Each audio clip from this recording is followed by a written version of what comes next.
आप और मैं एक बहादुर शहजादी को एक खतरनाक मॉन्स्टर का कटा हुआ सर अपने हाथ में पकड़ा हुआ देखते हैं। इसके साथ साथ ये लड़का अपने किंगडम को बचाने के लिए 5 मुंह वाले ड्रैगन मॉन्स्टर का भी सामना करता है, जबकि दूसरी तरफ सबसे बड़ा खतरा तो एक जादूगर से है। और अब यहाँ से कहानी पास्ट में आ जाती है।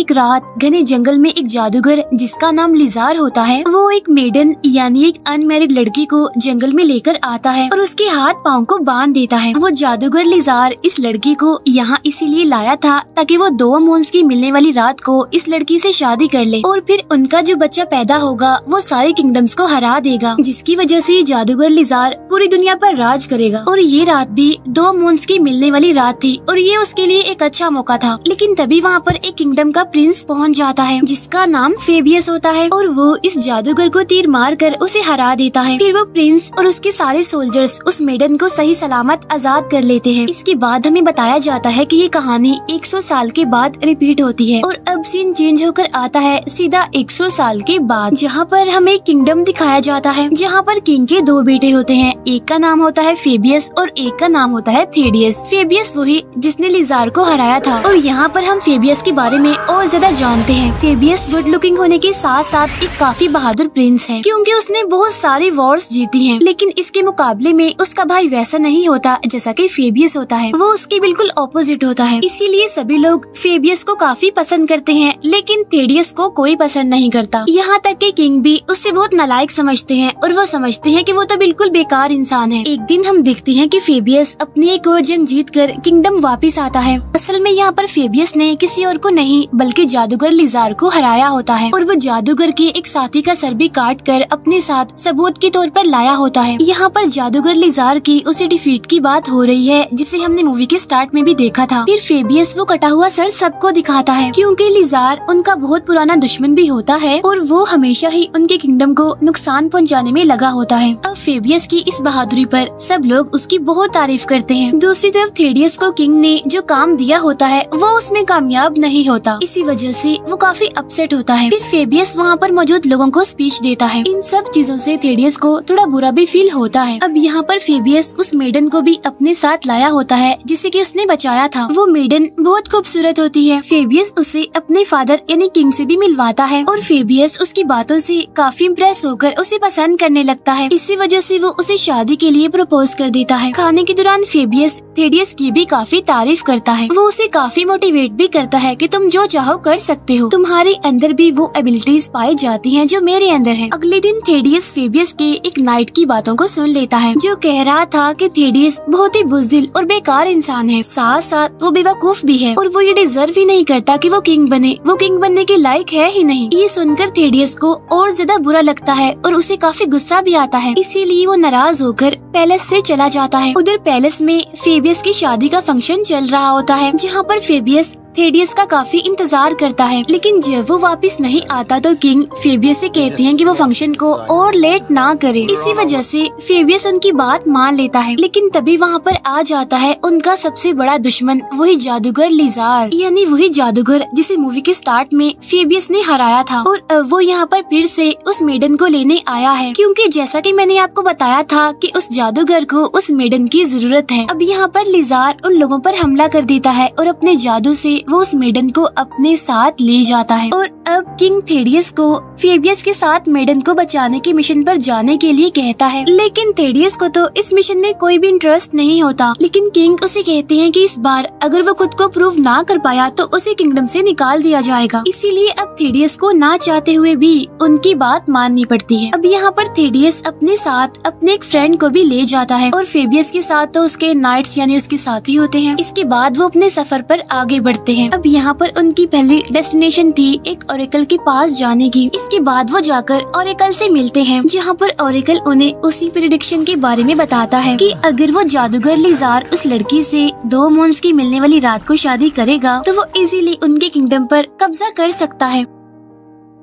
तब फेबियस उससे पूछता है तो फिर अब हमें क्या करना चाहिए। तब वो ऑरिकल उन्हें एक मैजिकल ब्लेड के बारे में बताता है जो कि एक यूनिकॉर्न की हॉर्न यानी सींग से बना होता है। उसकी हेल्प से वो लिजार को इजीली हरा सकते हैं, लेकिन उस ब्लेड को ढूंढना आसान नहीं है क्योंकि उसको एक बहुत ही खतरनाक जगह पर छुपाया हुआ है। इसीलिए उन्हें काफी ध्यान रखकर काफी संभल कर वहाँ पर जाना होगा। साथ ही साथ वो ऑरिकल उन्हें एक मैजिकल कंपास भी देता है जो कि उन लोगों को उस जगह तक ले जाने में उनकी मदद करेगा। एनीवे, वो सब लोग वहाँ से निकलकर आगे बढ़ते हैं। काफी दूर जाने के बाद वो एक जगह पर कैंप लगाते हैं, लेकिन तभी हम देखते हैं कि फेबियस के आदमियों में से एक बूढ़ा आदमी भी है जो कि उन लोगों से छुपकर एक जगह पर कुछ स्पेल्स को पढ़ने लगता है, जिसकी वजह से वहाँ पर एक आदमी का शैडो बन जाता है। और ये शैडो किसी और का नहीं बल्कि उसी जादूगर लिजार का था। यानी इसका मतलब ये है कि ये बूढ़ा आदमी यानी जो कि फेबियस का साथी है वो असल में लिजार के लिए काम करता है, उसके साथ मिला हुआ है और वो लिजार को अपना मास्टर कहता है। यहाँ पर लिजार उस बूढ़े आदमी को ऑर्डर देता है कि तुम फेबियस को जल्दी से मेरे पास ले आओ ताकि वो भी तो ये देखे कि मैं उसकी होने वाली वाइफ के साथ क्या करने वाला हूँ। अब ये सब कुछ वहाँ पर खड़ा हुआ थेडियस का फ्रेंड सुन भी लेता है और देख भी लेता है। इसीलिए वो उन दोनों भाइयों यानी फेबियस और थेडियस को इस बारे में जाकर बताता है, लेकिन वो बूढ़ा आदमी फेबियस का खास आदमी था, इसीलिए फेबियस उस पर बहुत बिलीव करता था। इसीलिए फेबियस खुद उसके पास जाकर उसे मिलता है और इस बारे में पूछता है, लेकिन यहाँ पर वो बूढ़ा आदमी भी इस बात से इनकार नहीं करता और कहता है कि मैं लिजार के लिए काम करता हूँ क्योंकि वो तो मेरा मास्टर है। फिर वो उन लोगों को अपने मैजिक से डिस्ट्रैक्ट करके वहाँ से भाग जाता है, लेकिन यहाँ पर थेडियस का फ्रेंड उसे पकड़ लेता है और वो लोग उसे कैंप में ले आते हैं। अब कैंप में आने के बाद फेबियस को एक और शॉकिंग बात पता चलती है कि उसका राइट हैंड यानी जो कि उसका एक वफादार आदमी था वो भी लिजार के साथ मिला हुआ है। वो फेबियस को बताता है कि लिजार ने बाकी सबको मारने और तुम्हें कैद करने का हुक्म दिया है, इसीलिए वो अपने नाइट्स को ऑर्डर देता है फेबियस के साथियों को मारने का। लेकिन वो सब किसी न किसी तरह करके वहाँ से भागने में कामयाब हो जाते हैं, जहाँ पर वो सभी लोग कैरेज की मदद से भाग रहे होते हैं और इसी दौरान उन लोगों की आपस में बहुत फाइट होती है, लेकिन फिर भी किसी तरह ये खुद को बचाने में कामयाब हो जाते हैं। और जब ये बात लिजार को पता चलती है तो उसे बहुत गुस्सा आ जाता है। अब क्योंकि ये लोग काफी थक जाते हैं इसीलिए ये जंगल में एक जगह पर रुक जाते हैं, जहाँ पर फेबियस का पेट क्रो उसके पास आता है, जहाँ पर फेबियस उसके थ्रू अपने फादर यानी किंग को मैसेज भेजता है कि नाइट्स यानी हमारे साथियों ने हमारे साथ ही धोखा किया है, इसीलिए अब किंग उनकी मदद करने के लिए उनके लिए आर्मी भेजे जिनकी मदद से वो लिजार से फाइट कर सके और उसे हरा सके। अभी वो लोग थोड़ा आगे बढ़ते ही हैं कि तभी उनके सामने एक लड़की आ जाती है। अब अकेली लड़की को इतने सुनसान जंगल में देखकर वो लोग काफी हैरान होते हैं, लेकिन इससे पहले कि फेबियस उससे ये पूछता कि वो यहाँ पर क्या कर रही है, वहाँ पर जंगली कबीले के लोग आकर उन्हें पकड़ लेते हैं। उस कबीले का लीडर काफी जालिम इंसान था और वो उन लोगों को एक काफी बड़े और अजीब तरह के जानवर के सामने फेंक देता है। वो जानवर काफी खतरनाक और डरावना था और उसके 5 सर थे। वो जानवर फेबियस को काट लेता है। तब थेडियस के दोस्त को उसका जहर सक करके निकालना पड़ता है और तभी यहाँ पर बड़ी मस्त स्टाइल से एंट्री होती है एक वॉरियर की, जो कि बहादुरी से उस जानवर का मुकाबला करते हुए उसे मार डालती है। बाद में पता चलता है कि वो वॉरियर असल में एक लड़की है और इसका नाम इजाबेल होता है। असल में इजाबेल के फादर को इस जंगली कबीले के लीडर ने मार दिया था, इसीलिए इजाबेल यहाँ पर बदला लेने आई थी उससे अपने फादर की मौत का, और इसीलिए वो उस लीडर को मार डालती है और इस तरह से उन लोगों की जान बच जाती है और वो लोग अपने सफर पर आगे बढ़ते हैं। अब यहाँ पर उन्हें पता चलता है कि इजाबेल को उस मैजिकल ब्लेड तक पहुँचने का रास्ता पता है, जिसके बारे में ऑरेकल ने उन्हें बताया था। इसी वजह से इजाबेल उनकी मदद करने के लिए तैयार हो जाती है। यहीं पर हम नोटिस करते हैं कि थेडियस इजाबेल की तरफ अट्रैक्ट होने लगता है और रात के टाइम थेडियस का दोस्त और फेबियस जब कहीं पर जाते हैं तो उन दोनों यानी थेडियस और इजाबेल में बातें होने लगती हैं, जहाँ पर थेडियस इजाबेल को अपने सफर के बारे में बताता है। अब बातों ही बातों में वो उसे उस कंपास के बारे में भी बता देता है। नेक्स्ट मॉर्निंग जब फेबियस वापस आता है तो वो देखता है कि थेडियस तो सो रहा है और ढूंढने पर उसे वो कंपास नहीं मिलता। इसके बारे में वो थेडियस से पूछता है, लेकिन थेडियस को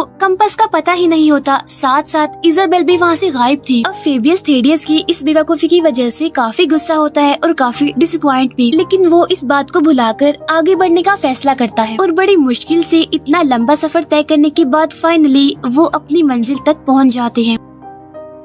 अब फेबियस थेडियस और उसके दोस्त को वहीं पर रुकने का कहकर अकेला ही मैजिकल ब्लेड यानी स्वॉर्ड को ढूंढने के लिए चला जाता है। वही एक बार में थेडियस को इजाबेल मिल जाती है, इसीलिए वो उसे रोककर कंपास के बारे में पूछता है, लेकिन इजाबेल उसे कंपास देने के लिए नहीं मानती और इनकार कर देती है और इसी बहस को लेकर उन दोनों के बीच फाइट होने लगती है, जिसमें कि इजाबेल थेडियस को बड़े आराम से ही बड़ी आसानी से ही हरा देती है। उधर फेबियस को उसके अपने ही नाइट्स जिन्होंने उसे धोखा दिया था वो पकड़ लेते हैं और उसे मारने लगते हैं। तभी इजाबेल से मार खाने के बाद थेडियस वहाँ से बाहर आता है। तभी थेडियस का दोस्त उसे कंपास दिखाते हुए कहता है कि फाइट के दौरान मैंने इजाबेल से कंपास चुरा लिया था। अभी वो लोग इस बात से खुश हो ही रहे होते हैं कि तभी वो देखते हैं कि नाइट्स फेबियस को अपने साथ ले जा रहे हैं। अब वो लोग ये सोचने लगते हैं कि उन्हें करना क्या चाहिए। जैसे ही सुबह होती है वो लोग आगे बढ़ते हैं, लेकिन तभी रास्ते में उनके सामने इजाबेल आ जाती है। वो उन्हें तलवार दिखाकर उनसे कंपास वापस मांगती है। तभी यहाँ पर थेडियस उसे अपने भाई फेबियस के बारे में बताता है कि उसे नाइट्स उठा कर ले गए हैं, इसीलिए इजाबेल उनकी हेल्प करने के लिए राजी हो जाती है। इसके बाद वो उन्हें अपने साथ एक केव में ले जाती है, जहाँ पर कंपास की हेल्प से वो लोग अंदर चले जाते हैं, जहाँ पर उनका सामना एक खतरनाक क्रिएचर से होता है जो कि उनके पीछे पड़ जाता है, उनके पीछे भागने लगता है। तब उससे बचने की कोशिश में वो तीनों एक दूसरे से अलग अलग हो जाते हैं। तब भागते भागते थेडियस उस जगह पर पहुँच जाता है जहाँ पर वो मैजिकल ब्लेड थी, यानी कि जो यूनिकॉर्न के हॉर्न से बनी हुई थी। तब थेडियस उस मैजिकल ब्लेड यानी उस स्वॉर्ड को बाहर निकाल लेता है, लेकिन तभी उस स्वॉर्ड की प्रोटेक्टर जाग जाती है, जिसकी बहुत सारी आंखें होती हैं। वो कहती है कि इस स्वॉर्ड को सिर्फ ट्रू हीरो ही लेकर जा सकता है, लेकिन थेडियस खुद को ट्रू हीरो नहीं समझता। तब उसकी इसी फीलिंग को वो प्रोटेक्टर समझ जाती है, इसीलिए वो उसे आजमाने के लिए उसे घर वापस जाने का लालच देती है कि अगर उसका भाई मर गया तो वो ही अगला किंग बन जाएगा, इसीलिए वो ये सब कुछ छोड़कर वापस घर चला जाए। लेकिन थेडियस ऐसा करने से मना करता है और वो अपने भाई फेबियस को ही चूज करता है। फिर वो उस स्वॉर्ड से उस क्रिएचर को मार डालता है और वहाँ से बाहर आ जाता है। साथ साथ वो अपने साथियों को भी बचा लेता है। फिर टाउन पहुँचने के बाद वो एक स्ट्रॉन्ग वॉरियर को अपने साथ जाने के लिए एग्री कर लेता है, जिसके बाद ये चारों फेबियस को बचाने के लिए चले जाते हैं। फिर कुछ टाइम के बाद वो जादूगर लिजार के महल में पहुँच जाते हैं और आज रात भी दो मून्स के मिलने यानी कि करीब आने की रात थी और उसमें बस कुछ ही टाइम बाकी था। यहीं पर हम देखते हैं कि फेबियस को वहाँ पर बांधा हुआ है। तब ये लोग वहाँ पर पहुंचकर बड़ी होशियारी से फेबियस को आजाद करने में कामयाब हो जाते हैं। इसके बाद थेडियस वो मैजिकल ब्लेड यानी ब्लेड ऑफ यूनिकॉर्न फेबियस को दे देता है, जिसकी मदद से फेबियस लिजार से फाइट करने लगता है। मीनवाइल बाकी साथी नाइट्स और लिजार के साथियों से फाइट करने लगते हैं और इस तरह से उनके बीच एक वॉर होने लगती है। इतनी ही देर में दो मून्स एक दूसरे के करीब आकर मिल जाते हैं, जिसकी वजह से